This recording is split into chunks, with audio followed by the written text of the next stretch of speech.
Beautiful, beautiful, beautiful, beautiful, beautiful, beautiful. Welcome, Farmally.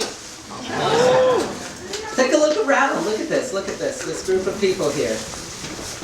I find it exciting to know that so many people are interested in this project, and hopefully by the end of it all, we will leave here with more inspiration and more connection than when we walked in these doors earlier. Before we formally start, though, I want to just take a moment. We've all lived through 8, 9, 10 hours of our day so far, depending on when you wake up. If you sleep in like me, your day's only 6 hours long. But let's take a moment and, all that stuff that we've lived through, whether it's work or family or hanging out or stress or bills or school, let's take a moment to have a deep breath and just let go of it all so we can enjoy this moment. Beautiful, beautiful. So, I would like to introduce you to the avant-gardeners meet and greet. And we have a few representatives from the avant-gardeners, and they are going to take some time to kind of talk about what we've been up to and talk a little bit more about avant-gardening, and we will proceed from there. So, typically we like to garden in our yards, right? And it's like, I'm gonna go out and garden in my yard by myself with a couple of friends maybe, and that's it, right? And there we have a garden and other people are doing that, and that's cool, right?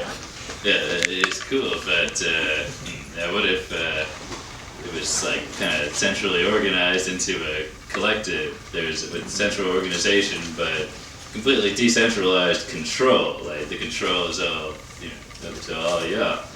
So we are a network. We have a Facebook page, Eugene Avant-Gardeners, and lots of other information we'd like to give out to you, including a website with a calendar where we schedule the events. And so you can post your work party that you want to have in your garden to the calendar, which is on the website that's up right now, just like a free Google site. And you can put as much information or as little as you want. You can just put your name, like, hey, party at Peter's house, or you could give the address if you want.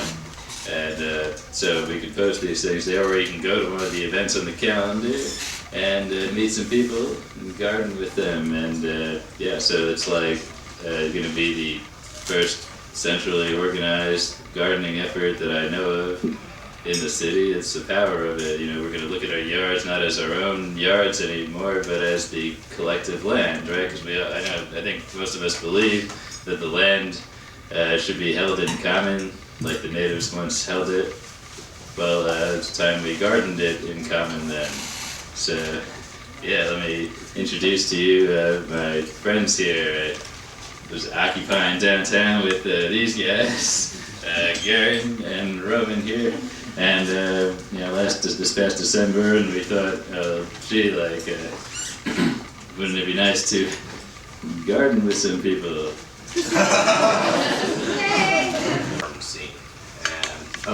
And I want to be part of both of those things. And in the short time that I've been here, I've met a lot of brilliant people who have very viable, realistic ways to concretely change the way that we live our lives. And a lot of those have to do with the central current that nourishes us, food. And this effort, avant-gardening, isn't something that we have trademarked. It's something that has been practiced for a long time, and specifically in Eugene, there have been people who have been pushing the ideas of how we grow food together, pushing the limits and the definitions that kind of constrain the way that we have thought about ourselves socially. And with this project, we've really started to see some really powerful new ways of looking at sharing resources, sharing space, sharing ideas, and sharing time, so that we can mutually benefit one another and really create something with a lasting value for ourselves and our descendants.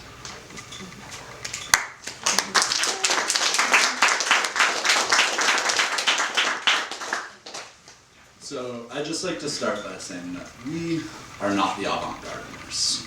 Everyone here is an avant-garde. And that's really important to remember because we're merely organizers of a meeting. And we brought all these awesome people here together to talk about their ideas and to talk about what they want to see happen in the garden scene in Eugene.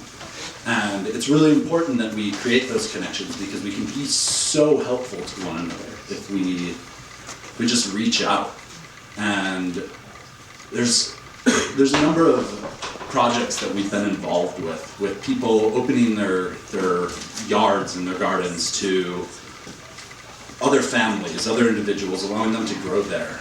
People who don't have land, and that's something we're trying to reach out to, trying to create opportunities for everyone to have a secure source of food. It's really important that we do that for the betterment of our society.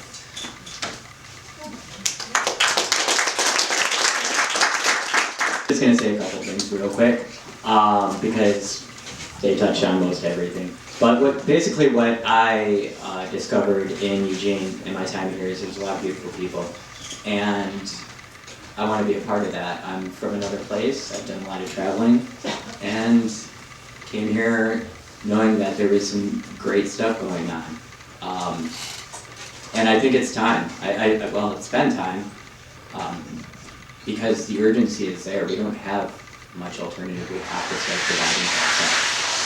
And, it's also about having fun and making new friends. I make new friends all the time, from gardening at grassroots gardening and going to individual property owners and just reaching out and making new friends all the time. So I look forward to getting to know each and every one of you. Thank you.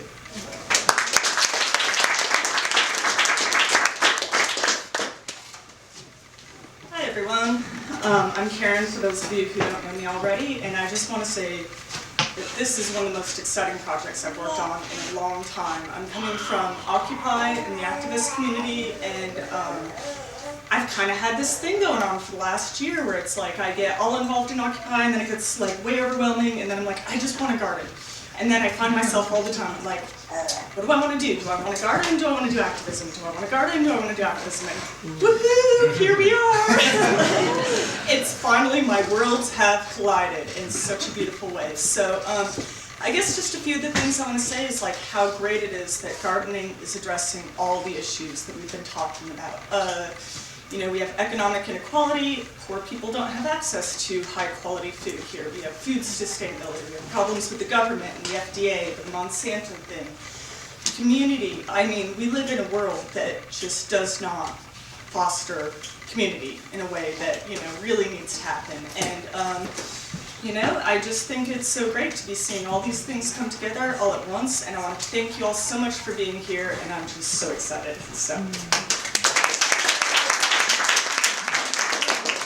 So I want to take a few minutes to tell you about, in concrete details, about some of the activities that the avant-gardeners have already engaged upon.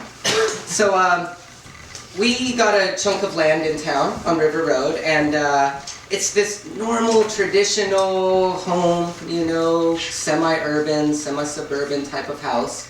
And we have dreams of making it into like this eco-homestead, right? And the avant-gardeners have came over to my house, and the way that we have structured some of our work parties is this beautiful thing where we take these elders, these very experienced gardeners that just know so much about the earth, and we take a bunch of young, passionate people that want to learn about the earth, and we host a work party on somebody's property, like our property, and the elders get to express their knowledge that they have. They get to teach what they know. And the youngins, they get to learn. And we get all this help on our yard. And the way I look at it, there's probably lots of us out here that have gardens of our own, or maybe we participate in a community garden, or we want to start a garden. And we might think to ourselves, well, geez, I'm busy. I got work, I got kids, I got a job. I don't know if I can go and dedicate 2-3 hours to work on somebody else's property. I got my own stuff to do, But when we spend a couple hours giving to somebody else, and their yard and their gardening project, it pays back manifold ways, because then that favor gets returned, and suddenly we have a dozen people or 8 people or even 5 people working at our house or somebody's house, and so much more work can be done than if we all try to go at this alone. Everybody knows it takes a lot of time to grow food, and so together we can use many hands to make light work. Some other activities that the avant-gardeners have engaged in is seed swaps, free trading of seeds, cloche building workshops, skill building workshops, helping with community gardens get ready for the spring. And there's just a big host of projects that we hope to continue upon this momentum we've already built. And it's only like 6 weeks old, maybe. And we hope that out of this meeting, new projects will arise, or other projects will get expanded upon and built upon, and that together we can grow a better world. Can I get some cheers for that?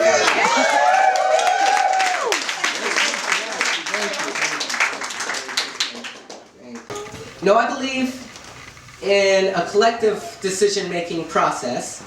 So how about this? If you would rather us go into art for a bit, poetry, music with a little open mic, and if you haven't signed up, you can just talk to me and we'll get you up on this stage.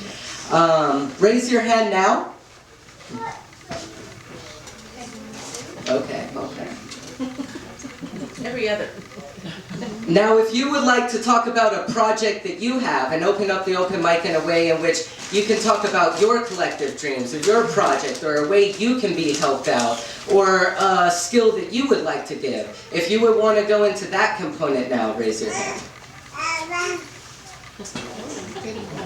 Okay, I'm seeing slightly more hands for talking about your own project or what you can bring to avant-gardeners or what's been on your heart and your mind. And I'm totally willing to do that, and I would love to do that. I saw Bruce's hand come up. He works with Circle of Children. Bruce, would you like to speak about that for a second? And how that relates to gardening and the avant-gardener idea and deep gardening? And if you wanted to talk up there, come speak to me real fast. My name is Bruce. I'm from Circle of Children. We're an intentional community and alternative school located in Triangle Lake, which is about 45 minutes west of here. And we've had this land, it's 60 acres, a fully developed conference center, for about 2 years. And recently we've gone through some issues with the landowners and getting it donated, but it's all working out well now. And so we're going to be going out in a few weeks and continuing our garden, getting our spring planting going. First, we just need to fix up a few houses and do some plumbing work. So if anybody's a mechanic or an arborist or knows about building maintenance or anything like that, we can use your skills. A little bit about our garden. We have about 2 acres. Part of it is a large circle with 9 concentric rings, soon to be 12. And we're going to be planting a perimeter of 43 fruit trees around the outside. We also have a food forest that's already established with lots of vegetables growing underneath some young apple and pear and cherry trees. So we definitely have a lot of work and lots of opportunities for short-term to potentially long-term work trade opportunities as we are growing an intentional community and village school. Everything we do is operating as a free resource to the community, and a lot of what we do is very similar to the avant-gardening ethic. We have like workshops and always having volunteers come out because there's a lot of work to be done. And so, yeah, we look forward to establishing a relationship with avant-gardeners, potentially getting work parties to come out, or just seeing any ways that we can network and work together, even though we will be separated by some geographic distance. How far away is it? It's about 45 minutes. It's on Triangle Lake, just on... Yeah. Put it on the calendar. Definitely, Maybe like yeah. a month out and just come later. That's what we plan to do, yeah. In about 3 to 5 weeks, hopefully we can have our first work party, and we'll put it up on the webpage, and we can figure out carpool and everything like that. Thank you. Thank you, Bruce. We're going to have a quick intermission before we bring up Transition Youth Gene, and we're going to have a moment for kid cuteness. We have Dex up here.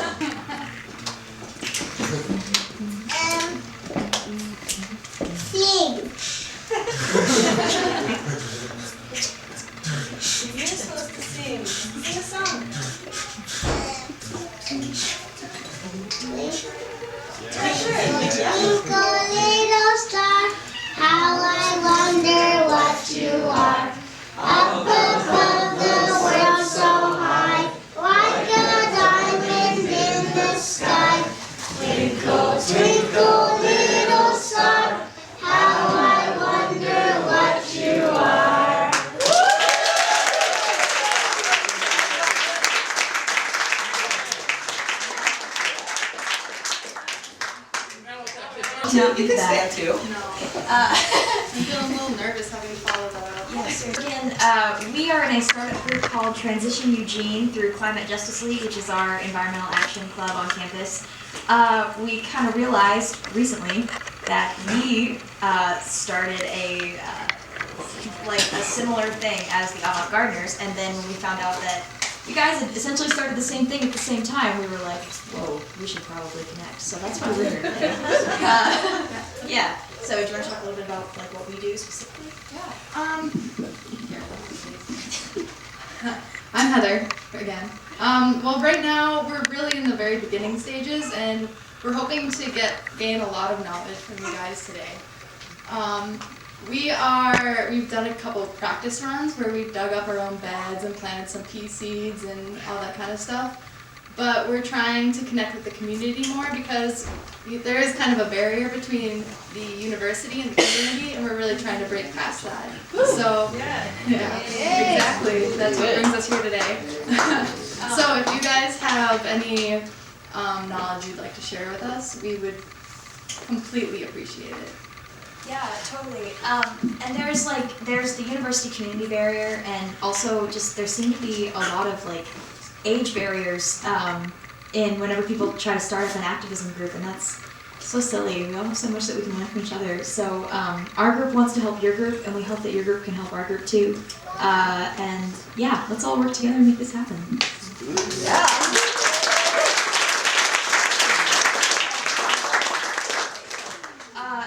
And if you have any ideas for us, comments, whatever, want to contact us in any way, our email is super easy to remember. It's transition.gardens@gmail.com.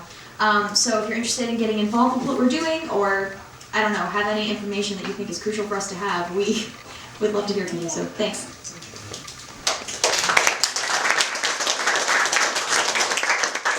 Would anybody else like to come on up? Oh, yes, come on. My name is Shelly. I'm Shelly. I work with a group of people. We're a legitimate family. And we call ourselves the Ant Farm. We have about 3 sites. It's about an acre. Yaps is in the family. I'm glad he's here supporting and representing with me. We are, for the last couple of years, have been focusing on household level production. We have been trying to grow as much of our food as we can, and we've been giving up a significant amount of our time. Most of us hold down about half-time jobs and are broke besides that, but are spending most of the time that a lot of Americans spend making money so that they can go and buy produce by just skipping those 5 middlemen and growing our own food. What I love to grow is garlic, and what I love to grow is onions. And I don't think I'm gonna buy garlic this year, and I don't think, well, I bought my first bag of onions last month. So we're, I think, a really good demonstration of how a group of people can work together to rotate crops depending on what was grown last year, what works on each site. And to come together to do that really, the hard stuff, and prune tomatoes together, and dig up parsley and put it in other spots.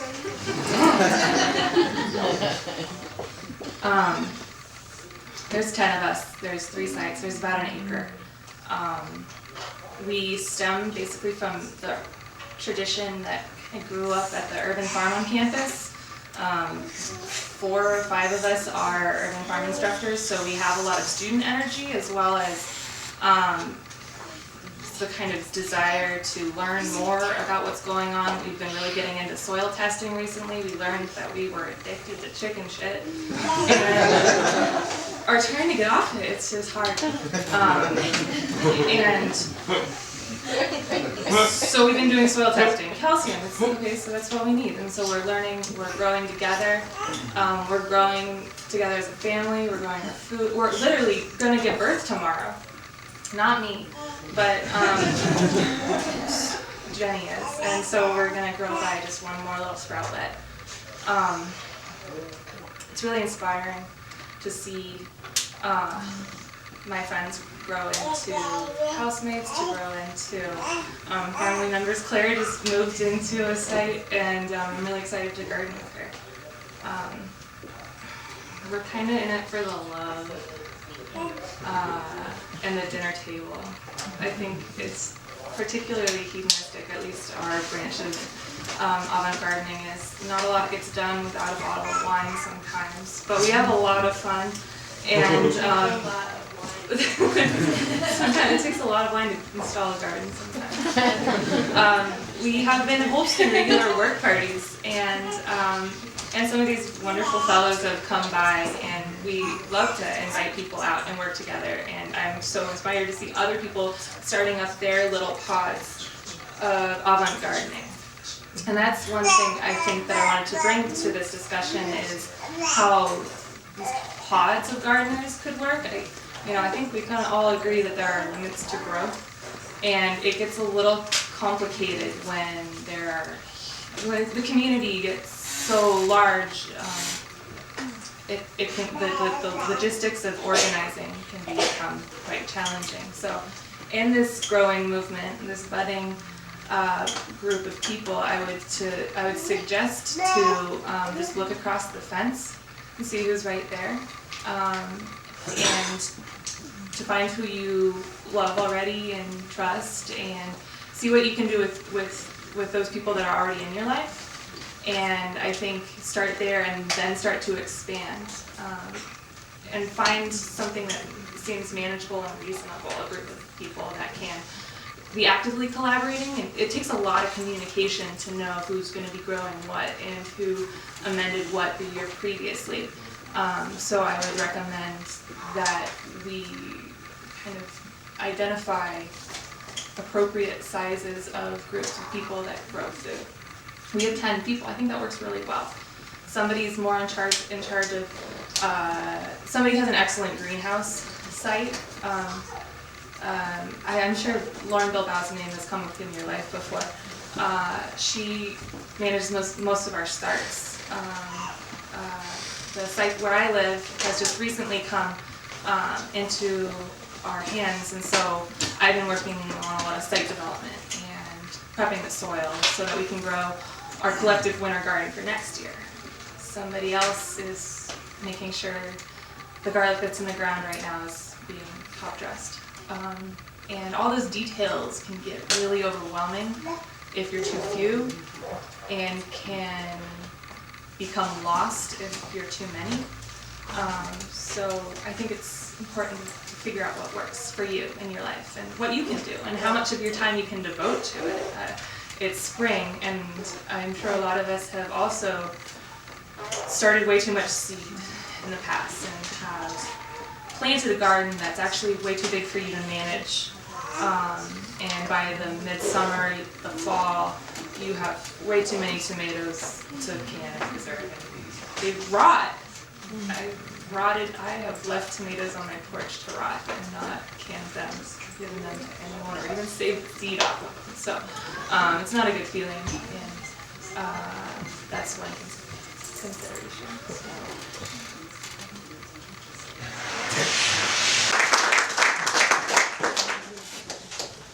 Thank you, Shelley. Thank you, Shelley. Is Mary Bradley here? Is Mary Bradley? Okay. How about you come on up? And as you get ready to come up, do you want to sing a song the more we get together? Because the important thing with gardening is finding the niche, finding the right size of group, and maybe we can have a sing-along right here. It goes. The more we get together, the more we get together, the happier we'll be. When my friends are my friends and my friends are my friends, the more we get together, the happier we'll be.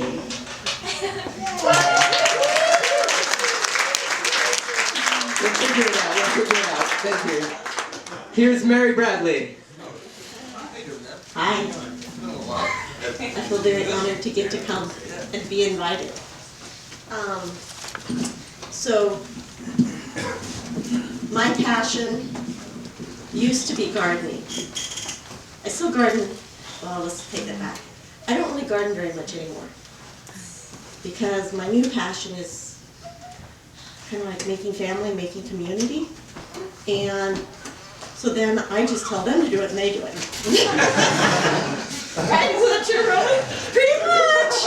Yeah. You get to point. I get to point. Yeah, there's a lot of pictures of me pointing places. It's amazing how many pictures of me pointing is all over the place. So in any case, what I do is I coordinate the Food for Lane County Grassroots Garden on Coburg Road, which is across from the big Safeway at Calgon on Coburg. And we have a 2.5 acre site. And in 2001, we grew 4,000 pounds of food. And in 2012, we grew 67,500 pounds. Wow. Because what I used to be into before, I was really into a lot of growing, I was really into soil prep. And before soil prep, it was composting.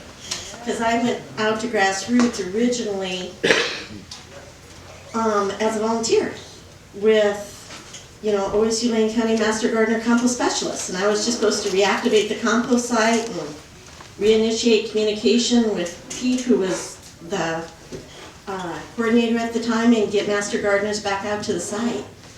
And so then I kind of I'm excessive by nature, not excessive compulsive, just excessive.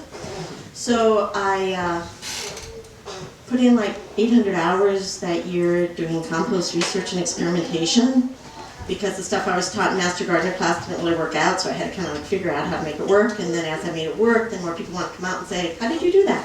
And so I ended up teaching, which I didn't intend to be doing. And after a year, Pete abruptly left.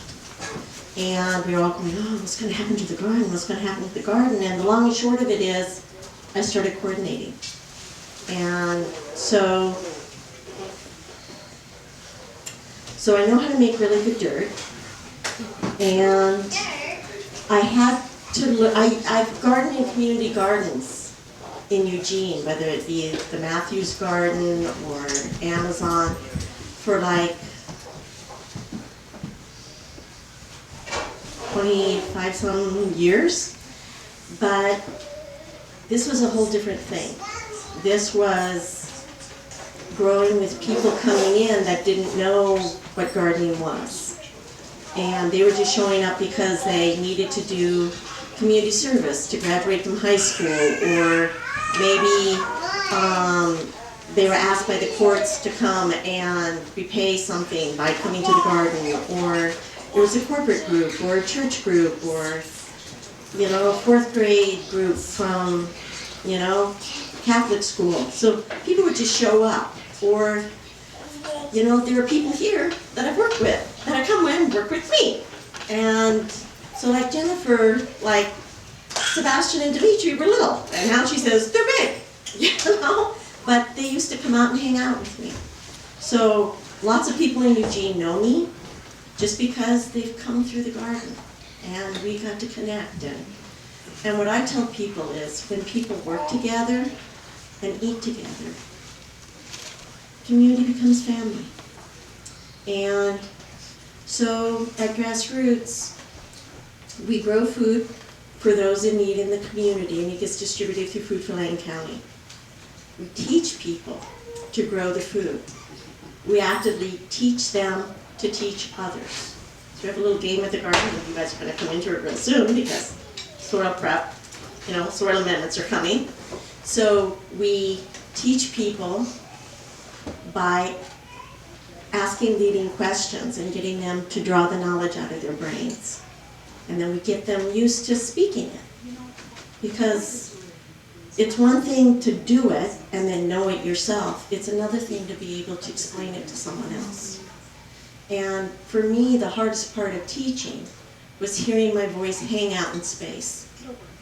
So what we do is we ask leading questions. If you've been at the garden, it's been explained to you once, then we get to say, oh, what are the 4 things you need to make compost, right? And then we get you to say it. So then you know. And you also get to hear your voice hanging out in space. And if you've confused some of the knowledge, because for me, all information fractures and commingles in my brain, then I get to straighten it out, reconfirm in the articulation and add to it. So we grow food, we teach people to grow food, we teach people to teach others to grow food, and then we have an outdoor kitchen. So we make a full spectrum meal every day with real tablecloths and real dishes, and we all sit down and eat together. We've been doing that now for some time, and we've kind of hit another nice plateau because in the last 2 years, I got a full-time assistant. Yay! Sanity to my life. And before she came to Grassroots, she was a gourmet professional chef for 12 years. Yeah, it's a good assistant, yeah? She was kitchen manager and chef at Marchini for 6 years, so she's very good, but very basic. And so she helps to teach others who help to teach others. So people can come out, they can grow food for people in need, they can learn to grow, they can learn to teach, they can learn to cook, they can learn to preserve. We sit and eat together because so many people that come to the garden eat so much fast food or processed food. To eat fresh prepared food tastes weird. So we feel, if you give people food and they don't know what to do with it, and they don't like it, then what's the point in giving it to them? So we're re-educating their palates. Okay? One bite at a time, one meal at a time. So you get high school kids that come out and they'll eat the bread for about 3 times, and then they'll eat some rice. And then they see other people just really chowing down, so then they try to eat something else, and in time, they're chowing down. And they're leaving their Skittles and their dry top ramen that they munch on in their backpack. Okay? So, and then we take it a step further. People involved in the garden are invited to share the harvest, of course. Because Proof in Lane County says 39% of everybody in Lane County. Like, 1 more percent, it'd be 40%. Qualify for emergency food assistance. 53% of all kids in public school are in free and reduced lunch program. So every year at Grassroots, about 2,500 people put in about 25,000 hours. So statistically, it has to be friends and family. Growing food for friends and family. As we should be doing it, right?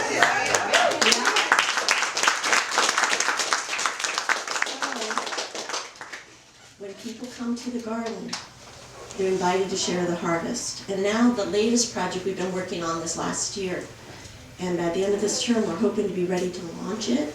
We've been photographing and recording step-by-step instructions of some of our favorite recipes. So people can come to the garden, grow food for those in need, learn to grow it, learn to teach it, learn to cook it, learn to preserve it, learn to eat it.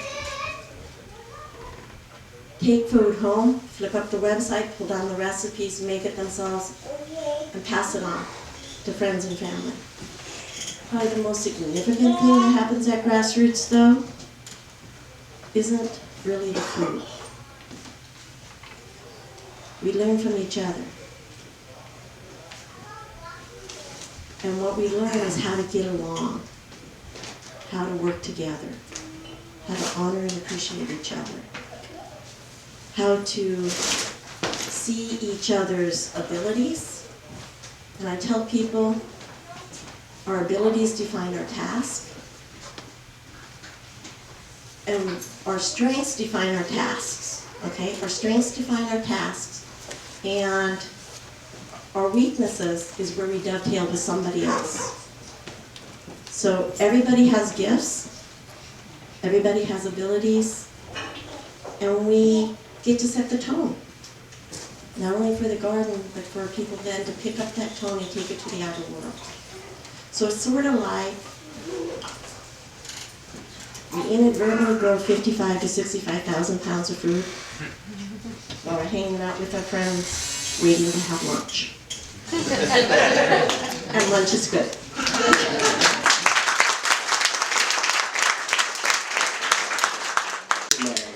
One of the beautiful things about this event. If anybody says anything that really touches an inspiration button in you, in a bit when we break it up, I hope that you go talk to them and introduce yourselves and figure out how y'all can collaborate.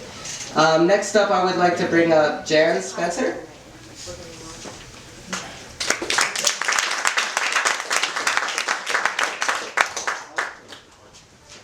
Thanks, Play-Doh. When I first saw that name, I thought, is this somebody's name? Play-Doh? It is.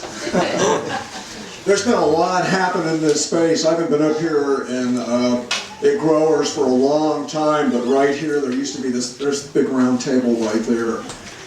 There's been a lot of good things happen in this space. Growers Market right here. This is a really important place in Eugene, and it is tonight also. I wanted to mention that this Saturday we are having a tour at East Blair Housing Co-op. If you know East Blair and Whitaker neighborhood, started out in 1982. I don't live there myself.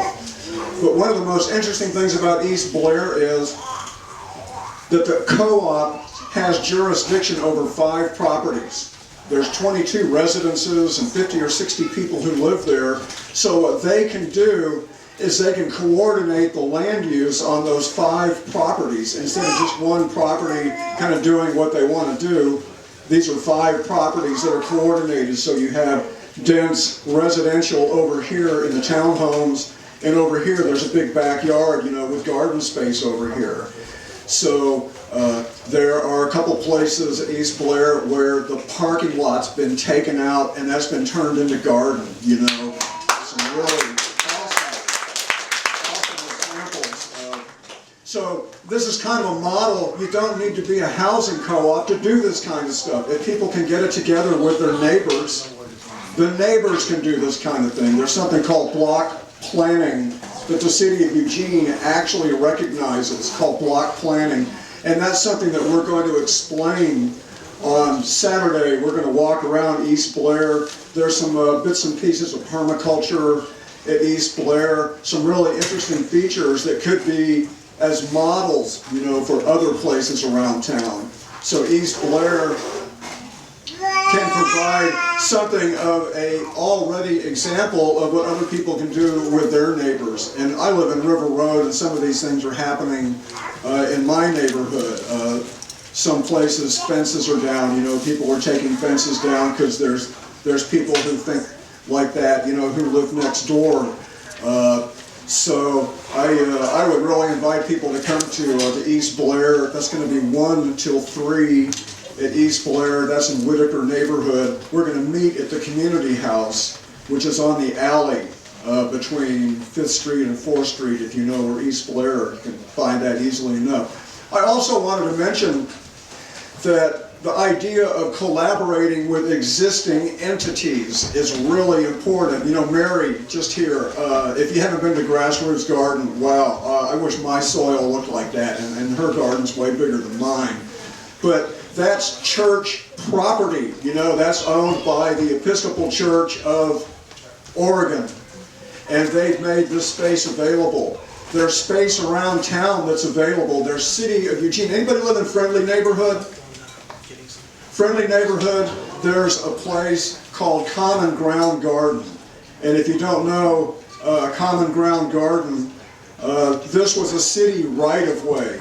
It was where there would have been a street, but the street was never built. It's just kind of this grassy place. And the people who lived nearby said, wow, this would be a great location for a garden.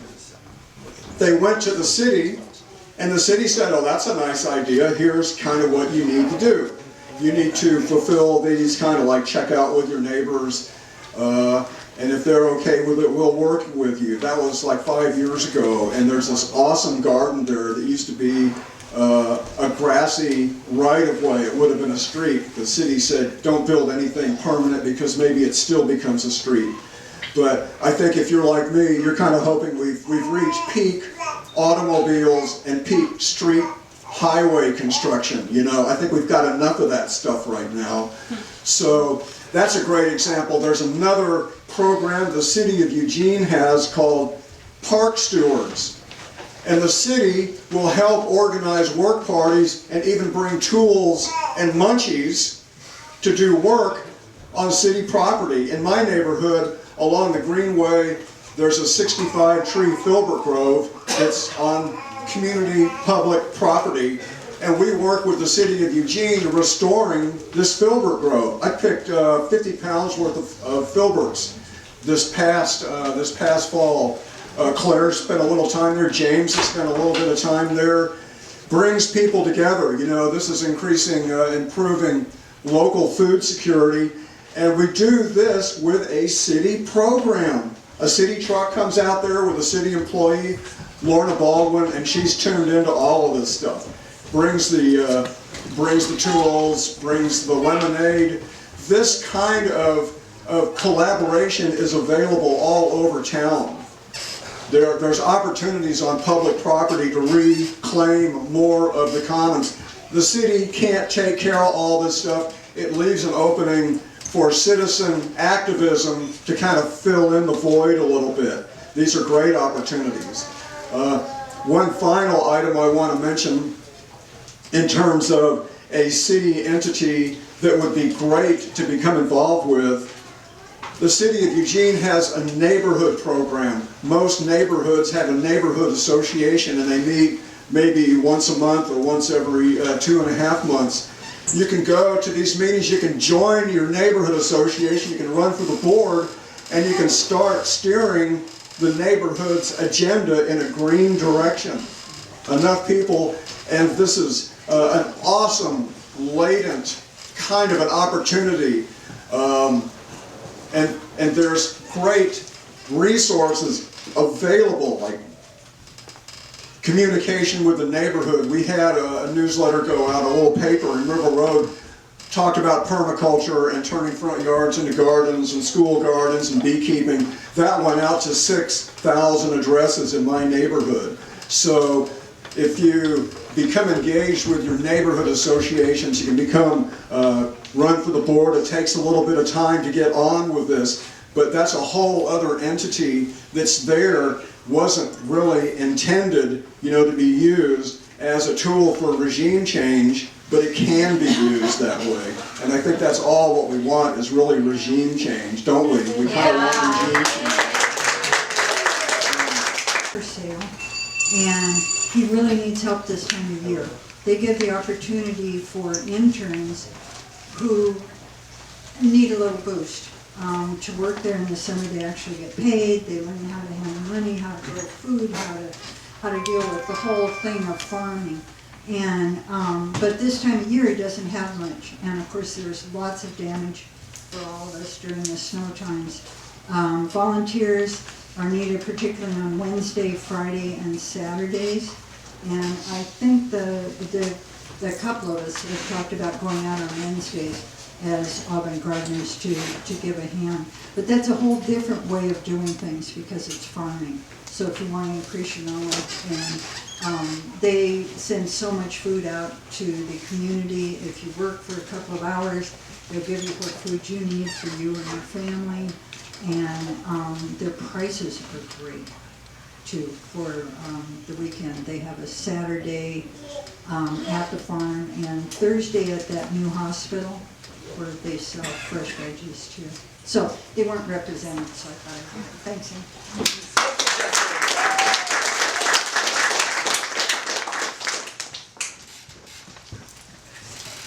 Wow, there are a lot of projects going on. And it's a beautiful thing, it's a beautiful thing. And thank you all for listening to all of these projects. And next up we have Rick, who wants to talk about what he's doing for a few minutes, and we'll continue with the show. Hi all. I'm Rick Gold, and came from Missoula, Montana, where we have an incredible, pretty big garden that we helped found more or less in an activist household, because there wasn't a garden and it was a great thing to do. But that's not what I'm going to speak about. But anyway, if you don't know and you haven't used it, Growers Market downstairs is a great community place for everybody to connect with gardeners going on. And in developing our own personal experience with gardens in Montana and Missoula, we're very fortunate because we've run into a huge community of permaculturists. And one of the biggest sites in the world probably is permies.com. If you haven't checked it out, there are so many different threads on it about different aspects of gardening, soil, whatever. You ought to go there and you can put your own little side avant-gardeners Eugene, place on the forum where people can connect through, to what you're doing too. So if you get the opportunity, go there. Thanks.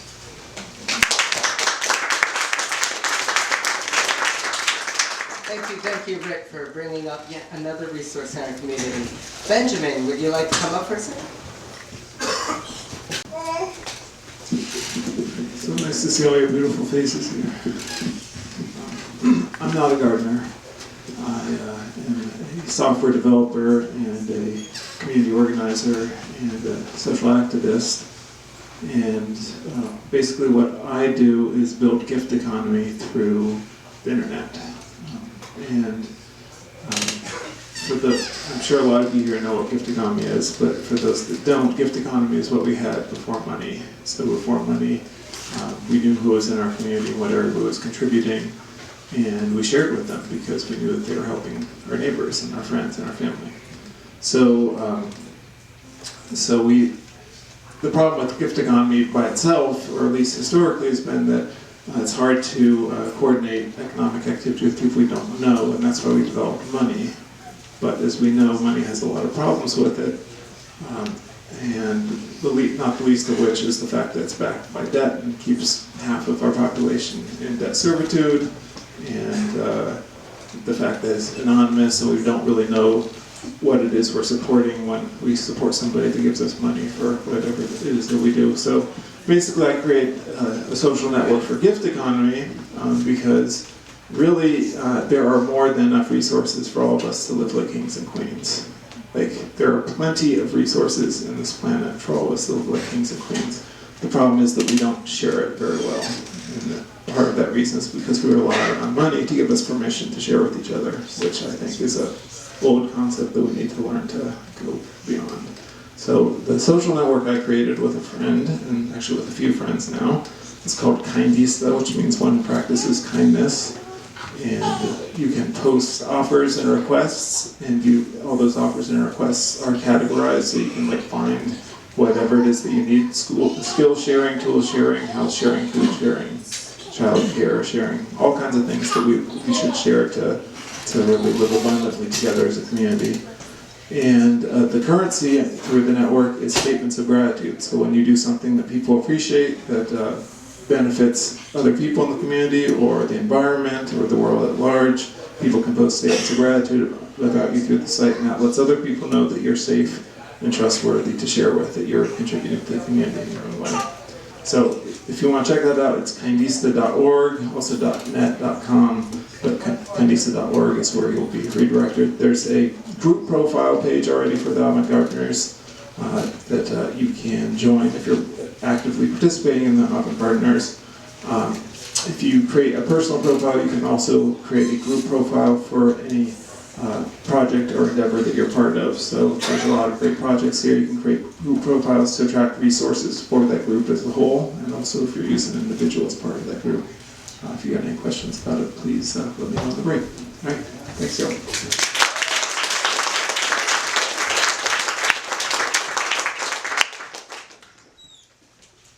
One thing I'm particularly excited about is the tool sharing program that Kindista is working on. Where is Ben Riley? There's Ben Riley. We have an avant-gardener related poem, right? We do. So let's give it up for a little poem. This is actually a poem that I wrote over the summer, but it applies directly to my philosophy of avant-gardening. starts with a seed.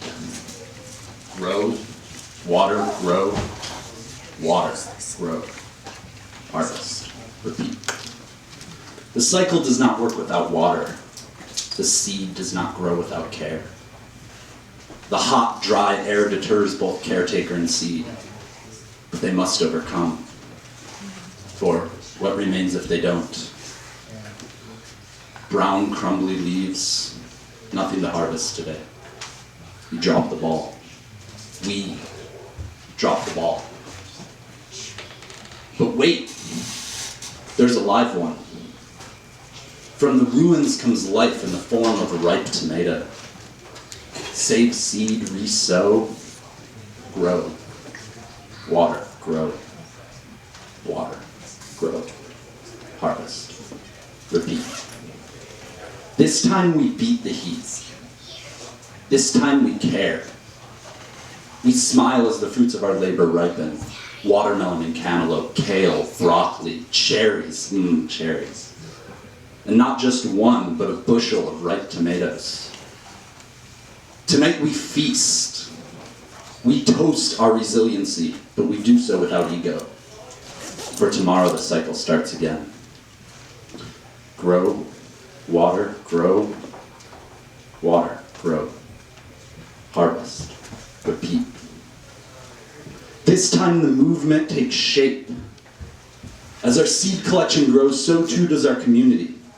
We sow our newly acquired seed of knowledge in the mind of a friend, a neighbor, a willing, complete stranger, and we care as collective consciousness grows. It grows until another comes to harvest, and we care, and we sow, and we grow. Thank you.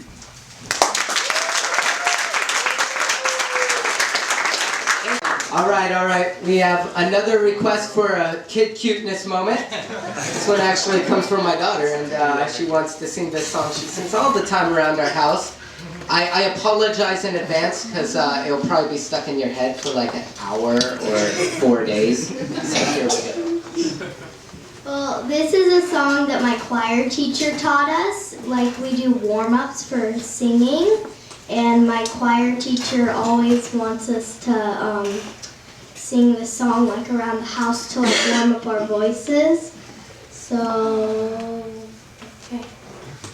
I'm a bold-legged chicken, I'm a knock-knee hen. Haven't been so happy since I don't know when, 'cause I walk with a wiggle and a giggle and a squawk. Doing the Tennessee wiggle walk. Put your heels together, knees apart. Snap your fingers, ready, start. Clap, flap your elbows just for luck as you wiggle and you are like a baby duck. Now dance me, baby, keep toes in time. Been so happy in a long, long time, 'cause I walk with a wiggle and a giggle and a squawk. Doing the Tennessee wiggle walk. Doing the Tennessee wiggle walk. We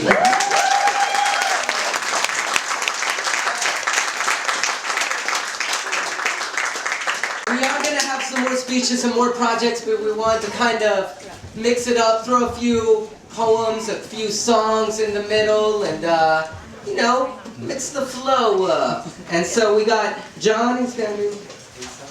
Sure. Do you need the mic up? Yeah.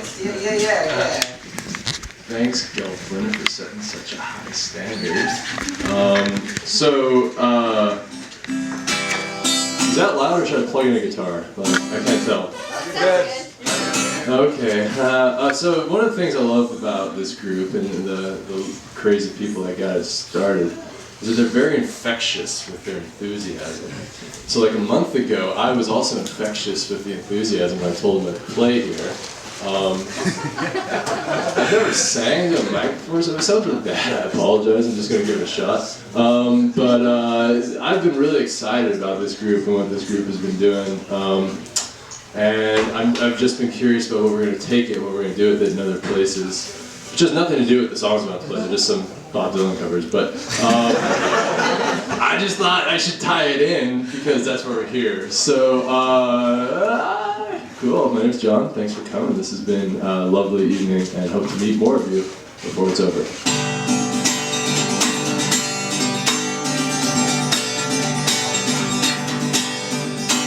She's got everything she needs. She's an honest and she don't think twice.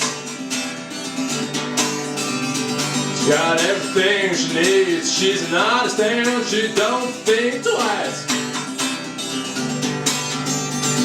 She can take the dark out of nighttime, paint daytime black. You will start out standing, proud to steal her anything she sees. You'll start out standing, proud to steal her anything she sees. But you will wind up peeking through her keyhole down upon your knees.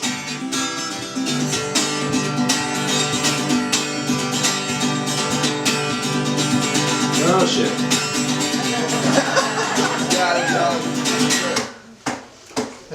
But down to her on Sundays a little when her birthday comes. Bow down to her on Sundays a little when her birthday comes. For Halloween buy her a trumpet and for Christmas get her a drum. I'd like to apologize to Bob Dylan for just cutting out 2 verses that I couldn't remember, but sorry about that. Doing the best you can, man.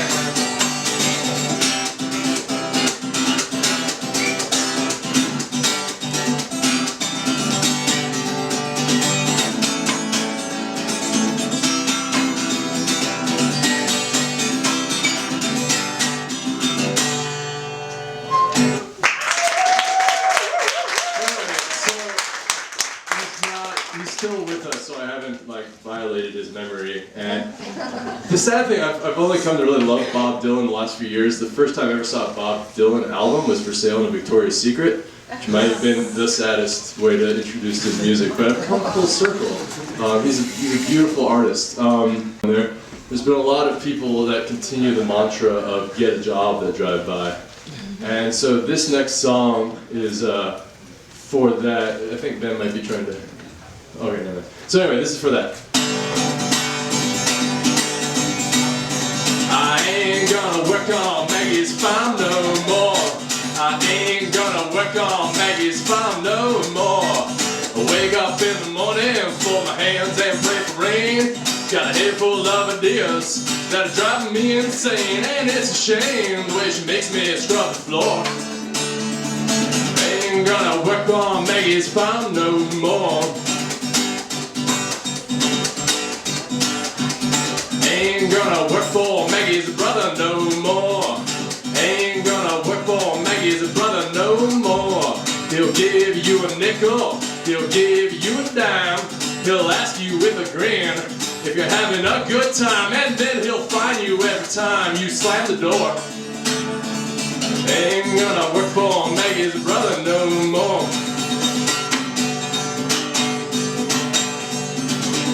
Ain't gonna work for Maggie's pa no more. Ain't gonna work for Maggie's pa no more. He puts his cigar out the face just for kicks. His bedroom window made out of bricks. The National Guard stands outside his door. Ain't gonna work for Maggie's pa no more. Ain't gonna work for Maggie's ma no more. Ain't gonna work for Maggie's ma no more. She talks to all the servants, the man and God and law. Everybody says she's the brains behind Pa. She's 68, but she says she's 54. Ain't gonna work on Maggie's ma no more. Ain't gonna work for Maggie's farm no more. Ain't gonna work for Maggie's farm no more. I try my best to be just who I am, but everybody wants me to be just like them. They say sing while you slave, but I just get bored. I ain't gonna work on Maggie's farm no more.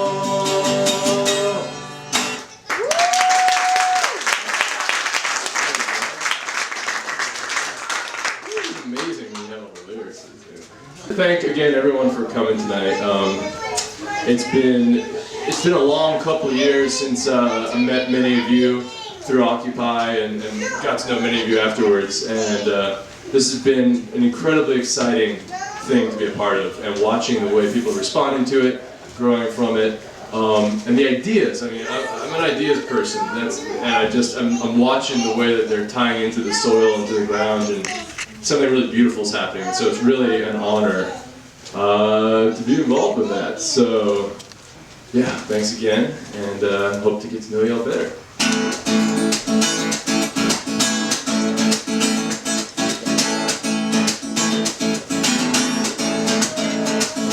Johnny's in the basement, mixing up the medicine. I'm on the pavement, thinking about the government. The man in the trench coat, badge out, laid off. Says he got a bad cough and wants to get it paid off. Look out, kid, it's something you did. Got those way, but you're doing it again. You better duck down the alleyway looking for a new friend. Man, the coon skip cap, the big man wants $11 bills. You only got 10.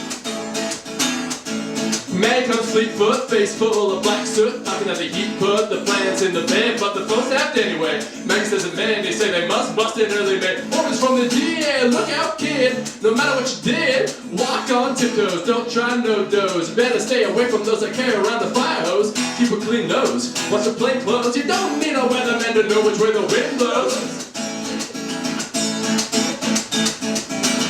Ah, get sick, get well, hang around and eat well, hang bell, hard to tell if anything's gonna sell. Try hard, get barred, get back right rail, get jail, jump bail, join the army if you fail. Look out kid, you're gonna get hit by losers, cheaters, 6-time users. Hang around the theater, girl by the whoop pulls, looking for a new fool, don't fall leaders, watch the parking meters.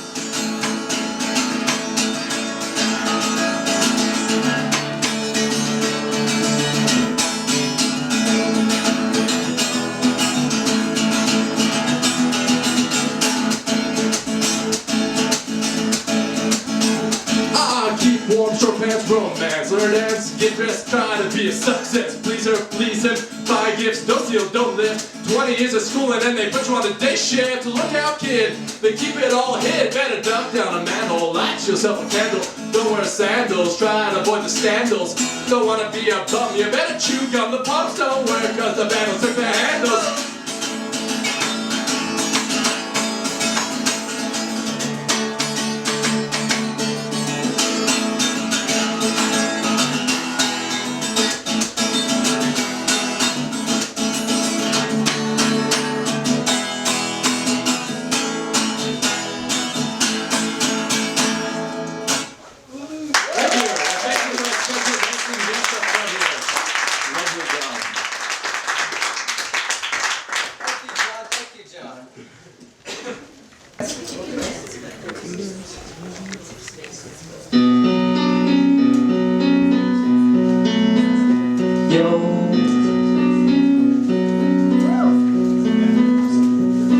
Hear my voice, echo the elders when they tell us the earth is sacred. Every pine needle, every grain of sand. I know the sap that courses through the trees, like I know the blood that flows in my veins. The flowers are sisters, the rivers are brothers, the air gives us breath. So how can a man own the land when he is not the weaver but merely a strand in this web of life? Understand then what we do to this web, we do to ourselves. So what will happen when the last tree is logged, the bees are all gone, and the last salmon caught? Then we will see that we can't eat money. It's the end of living and the beginning of survival. So listen to these words uttered by Chief Seattle, and don't curse darkness, instead light candles.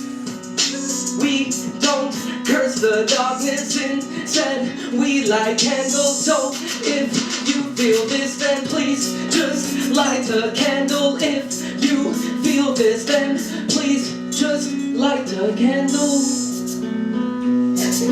But how did this happen? Drilling, fracking, can't drink the water that comes out the tapping. Can't breathe the air where they build a coal plant and make a pipeline from the tar sands to cut down the lifeline of this planet. So let's examine supply and demand when keeping up with the Joneses equals eco-psychosis. Plus it's dead written, this capitalism is a system of living based on infinite growth. So we cut down the old road, make paper cups for us to use once, throw it away, make a mountain of trash. We done with that. I hang with avant-gardeners and forest defenders. agendas, and we remember our ancestors, then remit the message for our progression into the future. Yes, we use computers, don't buy new ones every single year, so with this right here we make mental cosmic moves, grow grassroots through the city, occupy vacant lots, create eco-villages, living simply so others may simply live. And we don't want to win political battles. We don't curse darkness, we light candles. We don't curse the darkness, instead we light candles. We don't curse the darkness, instead we light candles. So if you feel this, then please just light a candle. We don't curse the darkness, instead we light candles. We don't curse the darkness, instead we light candles. So if you feel this, then please just light a candle.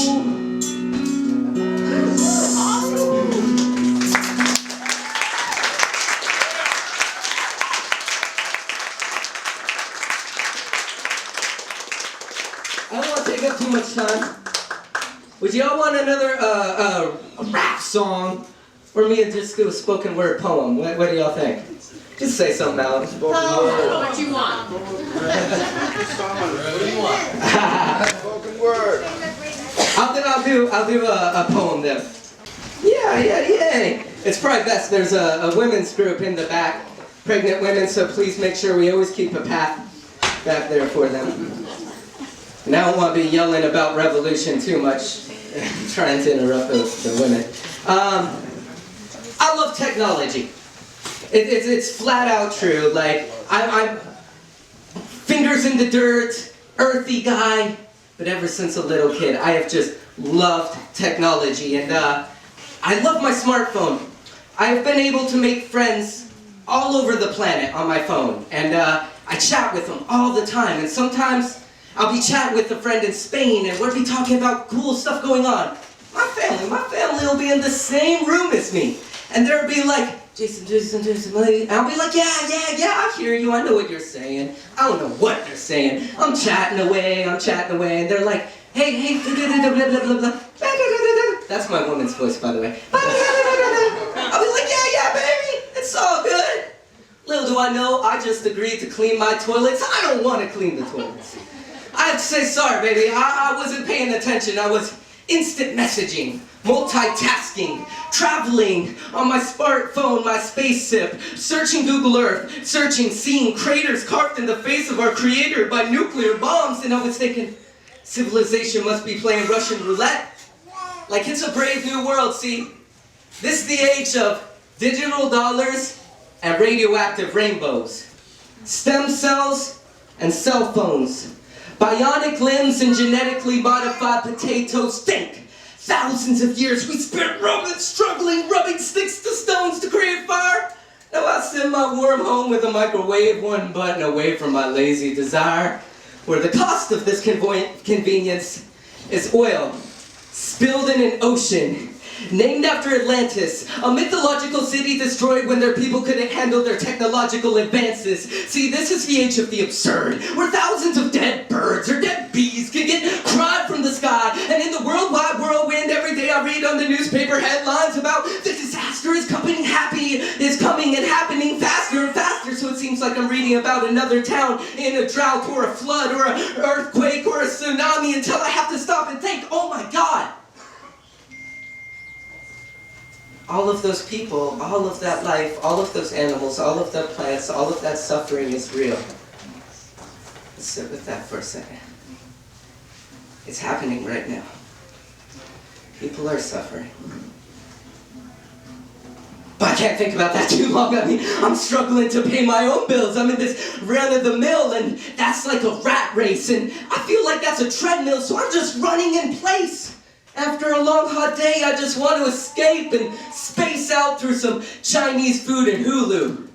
I'm poor though, you know, I steal my internet, and it takes me about an hour to download a 30-minute episode. And after my cold fried rice, I split the cookie, but it's unfortunate Because I worry if my descendants might be living on styrofoam mountains. It's like we're dreaming of a stable tomorrow, but waking up in the same quicksand bed we woke up in yesterday. And then I looked up over that smartphone and I saw your face and I realized, I want to hear what you have to say. But first I need to pray. See, when the world is trembling, it's time for remembering that we are blessed. So before we speak, may we just take a deep breath. I can tell that we're both stressed because beneath our smiles our teeth are clenched. So let beauty be born when we hug, so we may touch. God, may love be our refugee camp where we gently stamp our carbon footprint as we dance to the rhythms of nature. May we know hate's just love in pain. May we help the world to heal, but the world is not ours to save. May we face and embrace climate change with the brave notion that we will do whatever it takes. And may we just keep living, learning, wishing, working as this earth keeps turning. May we keep living, learning, wishing, working as this earth keeps turning. So let me put that smartphone away, because I want to hear what you have to say. I'm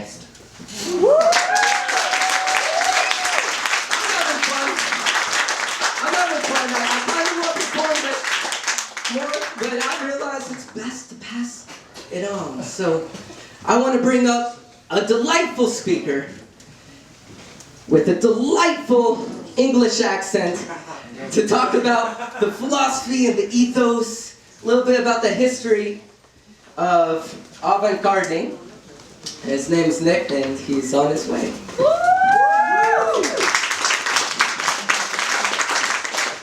So many familiar faces and so many new faces here this evening.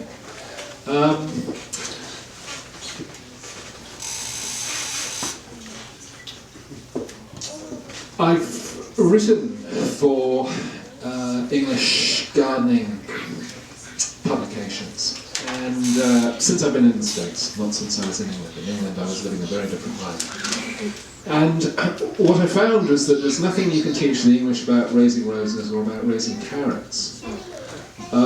But one of the reasons my voice registered on the English gardening landscape had a great deal to do with the fact that what I was writing about in terms of community gardening in Eugene and our approach to community gardening and what it meant to us and how our relationship with gardening was impacting our community was something the English simply hadn't thought of. It was coming completely out of left field. We in the States appear to be approaching political gardening, deep gardening, avant-gardening, paradise gardening. These are the collective terms we use to describe this very evolutionary form of gardening in ways that are totally visionary and groundbreaking. When Thomas Jefferson said that he thought that farmers were God's chosen people, I mean, my sense is that he wasn't falling back on some sort of agrarian romanticism. He had a very powerful sense that farmers, surfing that interface between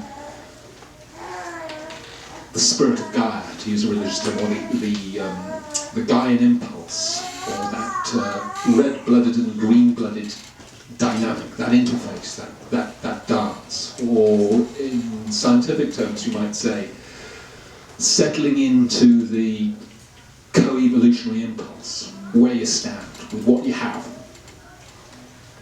produces a dynamic that births a sense of integrity and power and insight and vision that is very unique. As avant-gardeners, essentially what we're endeavouring to do is settle into where we live with as much integrity as we can possibly muster. Raising food appears to be one of the most direct paths we have into this form of new living or new intelligence or new paradigm living. As we do what it takes to garden well, to garden deeply, and to garden collaboratively, all one and the same thing it turns out, what we find is healthfulness, community, integrity, a sense of balance, a sense of proportion, a sense of ethics emerging spontaneously out of the very presence itself. This is it's always struck those of us surfing this cultural vanguard as a little peculiar, that this territory that we're finding spread out before us is not something too often talked about or too often referred to. What we find is that for the most part that avant-gardeners are conceived of rather naively. Therefore we appear naive. But there's very little naive about avant-gardening. The Food Not Lawns collective that found its genesis here in Eugene in the late 90s essentially grew out of the very dynamic political communities that were involved here at the time. Some of you, some sees of old faces in the audience, remember it was a little bit like the Wild West here at the time, wasn't it? And a whole bunch of people went off to prison, and a whole bunch of other people went off into the garden. This notion of light candles do not curse the darkness that Plato was singing about so sweetly earlier is definitely a cornerstone of the imperative that motivates us as deep gardeners. Deep gardening is an intrinsically peaceful and peacemaking endeavour. What it takes to garden well involves making peace with our world. What it takes to make peace with our world, we generally find carries us into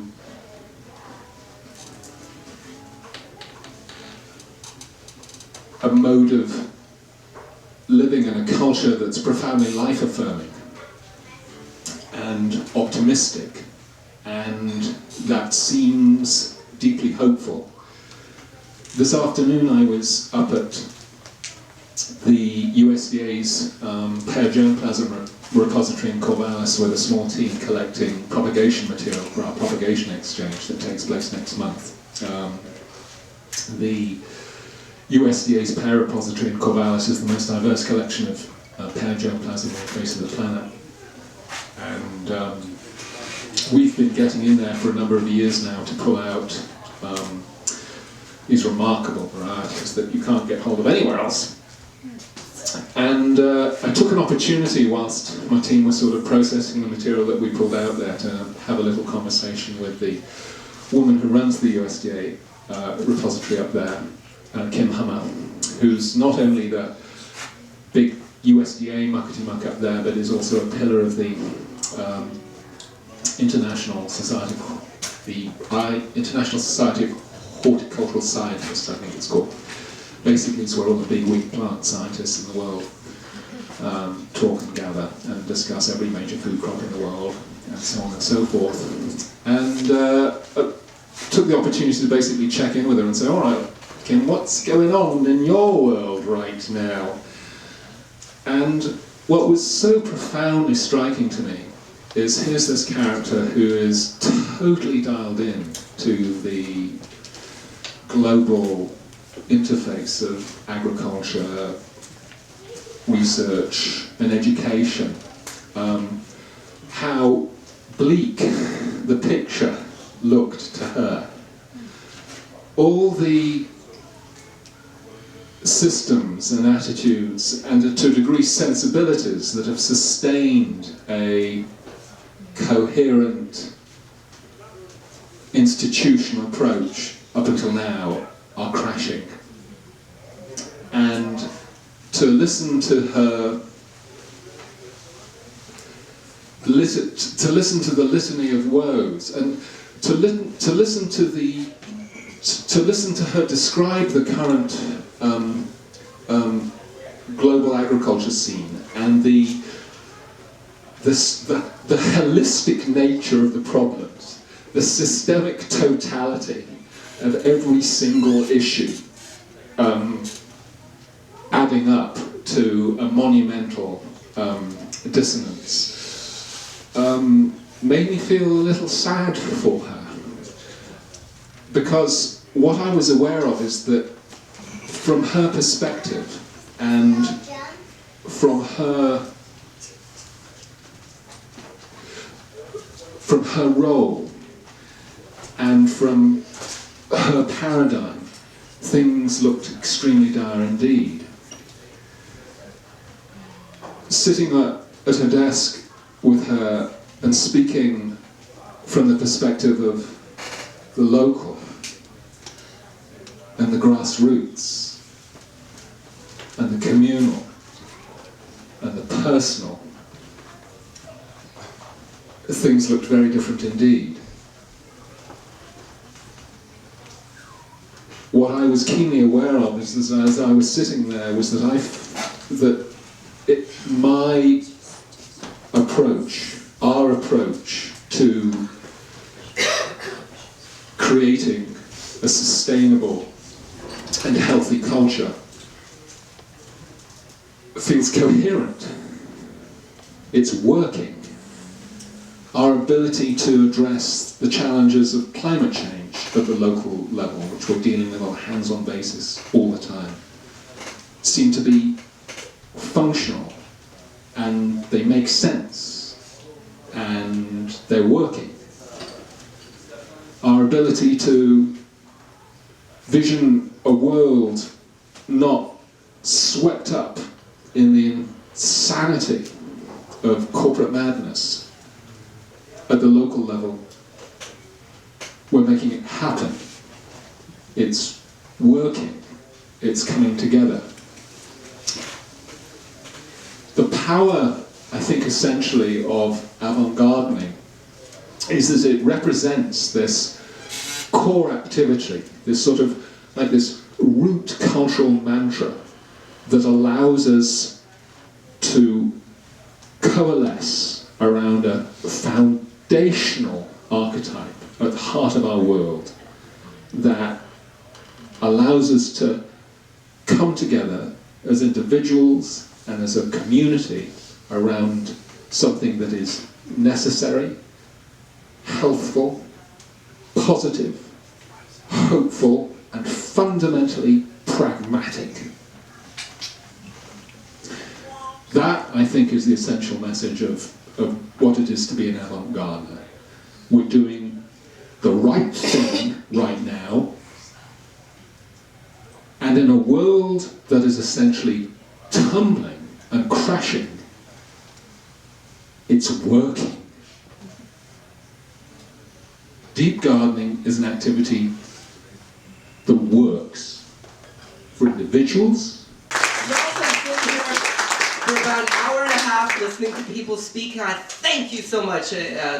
I have what they call was ADHD as a kid. I could barely sit still. I don't know if y'all struggle to sit still. But I appreciate that you've given so much love and attention to each speaker who came up. We have 2 people left. We have Jason that wants to talk about one more project, and then we're going to have Belle end us with some beautiful poetry. And then I hope y'all stay around. We can actually talk and turn thought into action and get to meet each other. And I hope we all leave with at least one new friend or acquaintance at the end of this thing. So, Jason.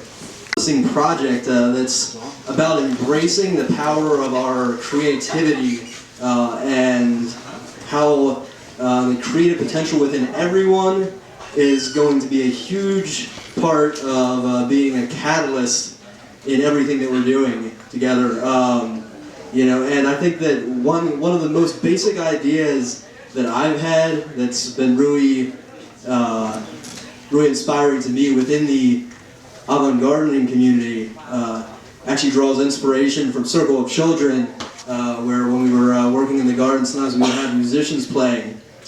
And I think that's such a cool thing to have musicians playing out there, and I'd love to see that. That's one thing that I really want to get together and spearhead a lot of things like this, where we have people bringing their creativity to inspire more and do so much. I'm focused with video right now, personally, and I think the focus of that can really be on taking where, like Facebook and stuff like that, people are getting on there, and even in a place that's so connected like Eugene, I know people are, still getting sucked into those voids because it's there, and, there's so much useful aspects of Facebook and, a lot of things on the internet, but, it can draw us in negative ways. So I want people's status feeds to be filled a lot less with, all the mindless stuff and all the negative stuff, and it's like everyone already knows that they're not fans of Monsanto. That's pretty well established, and I don't think people really need to hear more about that. We want people's status feeds to be clogged with all the amazing stuff that's going on in this community, because we can see that there's more and more and more. And Avant-Gardeners is doing something very, very huge that anyone who sees any of it, I think pretty much anyone is going to be inspired by seeing that kind of stuff going on. It's like, this is some pretty cool stuff, and that's here. We can go out and be part of that.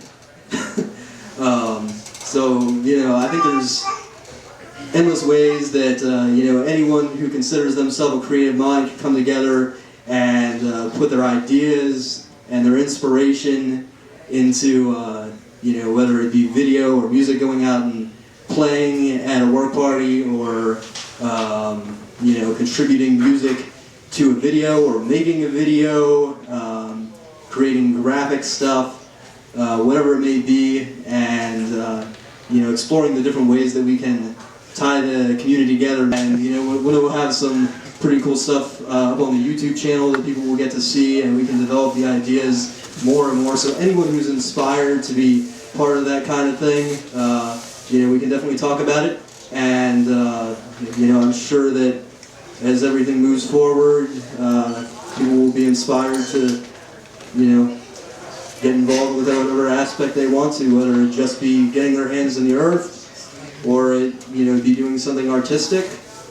It's all the same, because we're just playing and creating some amazing things, and we are creating a new world. So it's pretty cool to be here, and hope to meet more of you. I'm sure we'll share many amazing experiences in this amazing time that we live in. Thank you.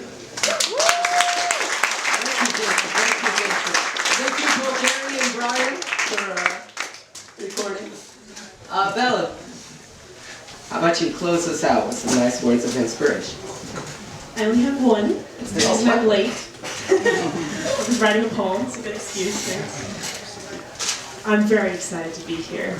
I am literally bursting with excitement to see so many of my favorite people all in one place right now, and you are all so fucking beautiful. Sorry. No, there are children present. I apologize. I'm just very excited. Dear Farmley, it's a love letter to all of you. A handful of water flung up and out into a million droplets. We are the lucky ones who get to join in midair before falling back into the sea. We're all going to die. Nobody knows what happens then. It's not for water droplets to know what becomes of them after, or what they were before. But wherever we're going, let's go there as a river flowing. A drop can slide down a window pane or cheek, but I'm done crying for loneliness. The drop can move a few particles of sand. The river can move mountains. The free agent can plant a small garden alone. The we agent can turn the whole city into one big garden overnight. I want to experience the miracle of a pea pod opening with every single one of you.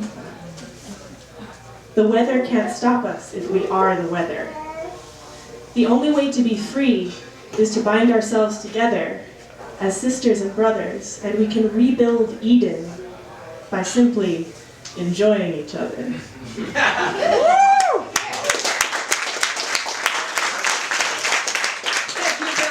Bill. And on that note, I don't know what else should be said with one no, we're ending it. I want to point out that to contact us, I'm going to write the contact info on the board, so if you want to find us. Peter's going to write the contact info on the board. There's also a sign-up sheet going around, but what I really hope happens now is that people spend time socializing with each other. I think Karen has a sign-up sheet. Peter has this, but let's savor the moment and experience Eden through each other right now. Hey, real quick, just so you know, there's a little bit of seed on the table for sharing in the other room, but next month at the propagation event, there will be a much larger seed share. It's the Lane County Spring Propagation Fair 2014. You can find it on Facebook or... 22nd? It's on March 22nd and 23rd. The first day will be a seed share, scion swap, stuff for grafting up, and then some speakers, and then the second day will be mainly workshops in the LCC Learning Garden. Both events are at LCC. Cool, thanks.